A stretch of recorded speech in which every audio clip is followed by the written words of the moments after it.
मुझे बहुत खुशी है कि आज ये मेरा सॉन्ग रिलीज़ हुआ है और इसको आवाज़ दी है हरदीप सिंह ने और बहुत ही मीठी आवाज़ है। और ये दूसरा सॉन्ग है तो ये रोमांटिक सॉन्ग है। जैसा कि आपने भी सुन भी लिया हुआ है इसको और सुनिएगा तो आपको इसमें पता चलेगा। बहुत सारे लोग इससे अपने आप को एसोसिएट भी करेंगे। मेरा घराना जो है वो अदबी है। मेरी मदर ने मुझे उर्दू सिखाई और मेरे फादर भी शायर थे और मेरे नाना जी भी शायर थे। तो उनकी तरबियत में उनके साथ रह करके एक ज़रख़ेज़ ज़मीन तैयार थी, बस उस पर सीड डालने की ज़रूरत थी। तो जब मैं सर्विस में आ गया उसके बाद फिर मैंने बाकायदा तरीके से शायरी शुरू की थी। पंजाब केसरी टीवी देख रहे सभी दर्शकों का स्वागत है। दोस्तों, आज पंजाबी इंडस्ट्री में ख़ासकर संगीत की दुनिया में एक नया गाना लोक अर्पण किया गया है और उसको लिखने वाले जो लेखक हैं वो हमारे साथ मौजूद हैं। उनका नाम है MF फारूकी और उनके साथ मुलाकात करेंगे और जानेंगे कैसे उनके मन में ये एक अच्छा गाना जो आजकल के दौर से बिल्कुल हटके है, और आप भी उसको सुनना मत भूलें क्योंकि उस सॉन्ग का नाम जो टाइटल है कहानी सॉन्ग से ये टाइटल सॉन्ग है जो आज इंट्रोड्यूस करवाया गया है लोगों को। तो हम अब मुलाकात करेंगे MF फारूकी से। स्वागत करते हैं सर। स्वागत है। Thank you very much sir. पहले तो आपको मुबारकबाद है कि आपका गाना आज लॉन्च हुआ जो आपने लिखा है, कहानी टाइटल है। तो पहला अनुभव पंजाब केसरी के ज़रिए क्या आप साझा करेंगे लोगों के साथ? मुझे बहुत खुशी है कि आज ये मेरा सॉन्ग रिलीज़ हुआ है और इसको आवाज़ दी है हरदीप सिंह ने और बहुत ही मीठी आवाज़ है। मैं समझता हूँ कि आज की जितनी भाग दौड़ भरी ज़िंदगी है उसमें हमको सिवाय एंग्जाइटी के और कुछ नहीं हमारी ज़िंदगी में बच रहा है। चारों तरफ परेशानी है और संगीत भी उसी तरीके का हम देख रहे हैं। तो उस संगीत की इस भीड़ में जहाँ पर सिर्फ शोर हो रहा है वहाँ पे मुझे ये खुशी है कि हम एक ऐसा गाना बनाने में तैयार करने में कामयाब हुए हैं जिसको ठहर के सुनने से इंसान के मन को, रूह को सुकून मिलता है। अच्छा, तो इसके अलावा आपका कोई और प्रोफेशन भी है जिसमें आप कर रहे हो? देखिए, वैसे तो प्रोफेशन मेरा पुलिसिंग है। मैं IPS ऑफिसर हूँ, तो इस हवाले से भी मैं जाना जाता हूँ। लेकिन मेरी दो शनाख्त है, तो मैं चाहता हूँ कि अलग अलग मेरी शनाख्तें जो हैं वो अलग अलग पहचानी जाएँ।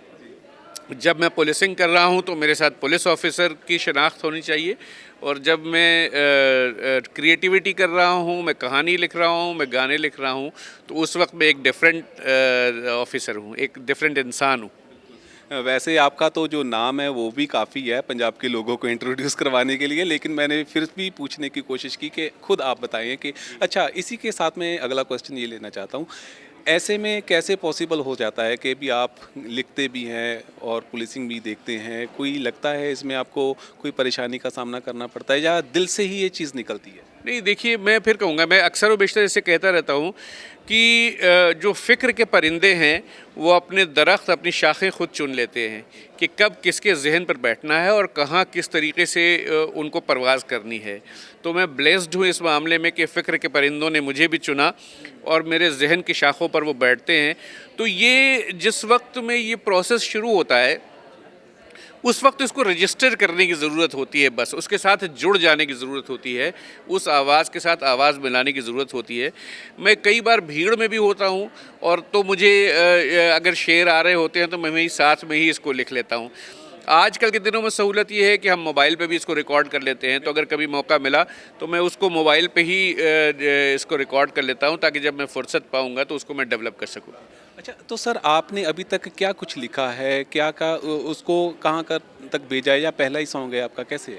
नहीं, मेरी वैसे पोइट्री की 3 किताबें आ चुकी हैं। एक कहानी की किताब है जिसमें 2 गज़लें हैं, 2 गज़लों की किताब है, एक नज़्म की है।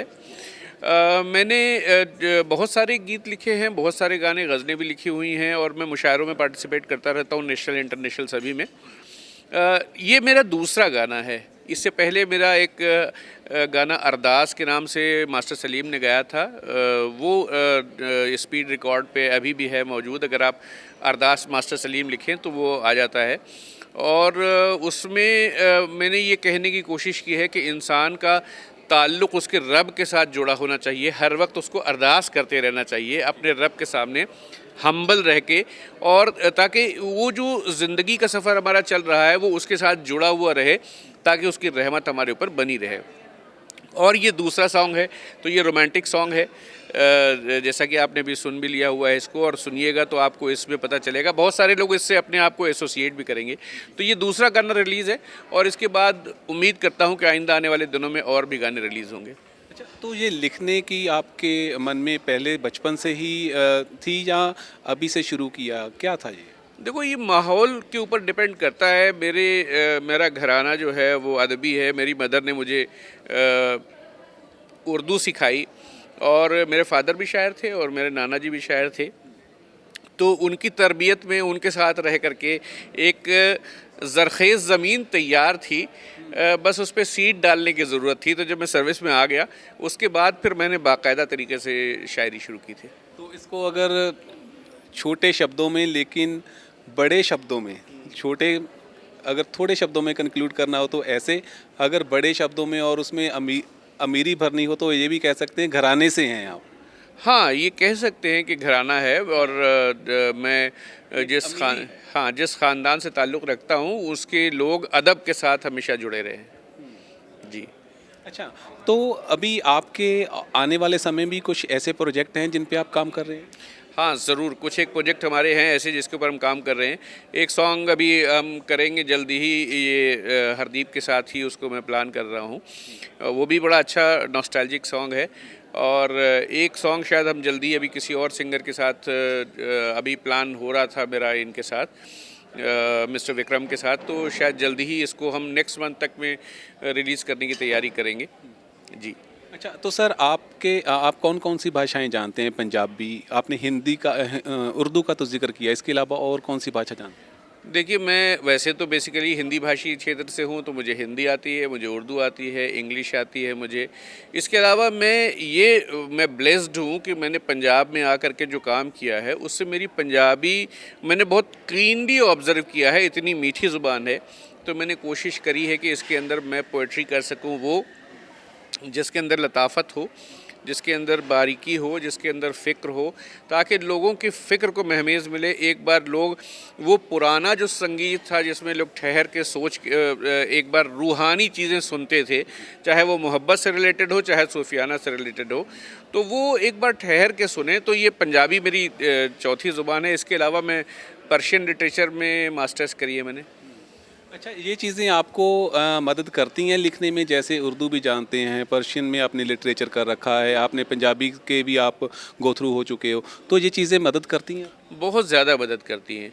आपके पास जितने अल्फाज होंगे उतने ज़्यादा बेहतर तरीके से आप जज्बों की अक्कासी कर सकते हैं। अगर इसीलिए कहा भी जाता है कि जितने भी जो राइटर हैं उनको पढ़ना चाहिए ज़्यादा, तो जितना ज़्यादा पढ़ेंगे उतना ज़्यादा ही उसका आउटपुट बेहतर होता है। तो अगर ज़ुबानों के ऊपर आपको अबूर है, अलग अलग ज़ुबानों को, तो आप अपने जज्बों की अक्कासी ज़्यादा बेहतर तरीके से कर सकते हैं। अच्छा, ये जो सॉन्ग है उसके थोड़ी सी लाइंस अगर आप सुना सकूं, गाकर चाहे बोलकर, कैसे इंट्रोड्यूस कराएंगे आप दर्शकों के लिए? इसका जो पहली लाइन है, मतला है, वो है कि फ़रोल राख दिलां दी कहानी निकलूगी, फ़रोल राख दिलां दी कहानी निकलूगी, जो तेरे इश्क च रुल गई जवानी निकलूगी, फ़रोल राख दिलां दी कहानी निकलूगी। तो एक बार शायर ये कहना चाह रहा है कि एक बार ठहरिए, वो जो दिलों की राख कहीं पर है उसको कुरेदिए, पलट के देखिए, तो आपको बहुत सारी कहानियाँ इसके अंदर मिलेंगी जिसको आप चेरिश करेंगे। अच्छा, तो आपकी ज़ुबान पर ये चीज़ कैसे आई, या कि आपके जीवन में कोई ऐसी चीज़ हुई है, या इश्क मजाजी को लेकर, या वैसे ही आपने गुनगुना दिया, ऐसे कुछ आ गया, या कह दिया जाए कि आमद हो गई, क्या कह सकते हैं? हाँ, नहीं, ये आमद ही है। मैं पंजाबी में अगर ये आमद हो गई तो मैं वाकई अपने आप को ब्लेस्ड महसूस कर रहा हूँ। पर अचानक रात में मैं तकरीबन 1-1:30 बजे का, वही जैसे वो वक्फ़ा होता है, वो उसी वक्त में मैं सोने की तैयारी कर रहा था, तो अचानक ये मिसरा मेरे जहन में गूंजा, फ़रोल राख दिलां दी कहानी निकलूगी। तो मैंने उसको रिकॉर्ड कर लिया अपने मोबाइल पे, बिकॉज अंधेरा था तो मैंने कहा इसको लिखूंगा कहाँ, तो मैं रिकॉर्ड कर लूँ।